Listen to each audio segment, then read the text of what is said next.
മലയാള സിനിമയ്ക്ക് നിരവധി ഹിറ്റുകൾ നൽകിയാണ് 2024 കടന്നുപോകുന്നത്. 5 സിനിമകളാണ് ഈ വർഷം 100 കോടി കടന്നത്. എന്നാൽ മലയാള സിനിമയ്ക്ക് ഈ വർഷം 700 കോടിയോളം സാമ്പത്തിക നഷ്ടമുണ്ടായെന്നാണ് ഫിലിം പ്രൊഡ്യൂസേഴ്സ് അസോസിയേഷൻ വ്യക്തമാക്കുന്നത്. ചില സിനിമകൾ മാത്രം തിയേറ്ററിൽ വിജയിച്ചതുകൊണ്ട് കാര്യമില്ലെന്നും ഈ വർഷം റിലീസ് ചെയ്ത 199 പുതിയ സിനിമകളിൽ ഭൂരിഭാഗവും നഷ്ടമുണ്ടാക്കി എന്നുമാണ് പത്രക്കുറിപ്പിൽ വ്യക്തമാക്കുന്നത്. 26 ചിത്രങ്ങൾ മാത്രമാണ് ലാഭമുണ്ടാക്കിയത്. നിർമ്മാതാക്കൾ സിനിമകളുടെ നിർമ്മാണ ചെലവ് കുറയ്ക്കണം, ഒപ്പം അഭിനേതാക്കൾ പ്രതിഫലം കുറയ്ക്കാൻ തയ്യാറാകുന്നില്ലെന്നും വിമർശനവും പ്രൊഡ്യൂസേഴ്സ് അസോസിയേഷന്റെ കുറിപ്പിൽ വ്യക്തമാക്കുന്നുണ്ട്. 2024 ജനുവരി മുതൽ ഡിസംബർ വരെ 199 പുതിയ സിനിമകളാണ് റിലീസായത്. 5 പഴയകാല സിനിമകൾ റീമാസ്റ്റർ ചെയ്തും പുറത്തിറങ്ങിയിരുന്നു. ഇതിൽ ദേവദൂതന് തിയേറ്ററിൽ നിന്നും കളക്ഷൻ നേടാനായി എന്നും കുറിപ്പിൽ പറയുന്നു.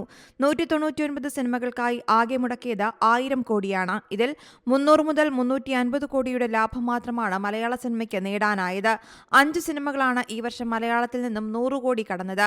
മഞ്ഞുമൽ ബോയ്സ്, പ്രേമലു, ആടുജീവിതം, ആവേശം, അജയന്റെ രണ്ടാം മോഷണം എന്നീ സിനിമകളാണ് മലയാളത്തിന്റെ 100 കോടി സിനിമകൾ. News desk, Zee Malayalam news. ഏറ്റവും പുതിയ വാർത്തകളും വിശേഷങ്ങളും വിരൽ തുമ്പിലറിയാൻ സീ മലയാളം ന്യൂസ് എല്ലാ ഡിജിറ്റൽ പ്ലാറ്റ്ഫോമുകളിലും ലഭ്യം.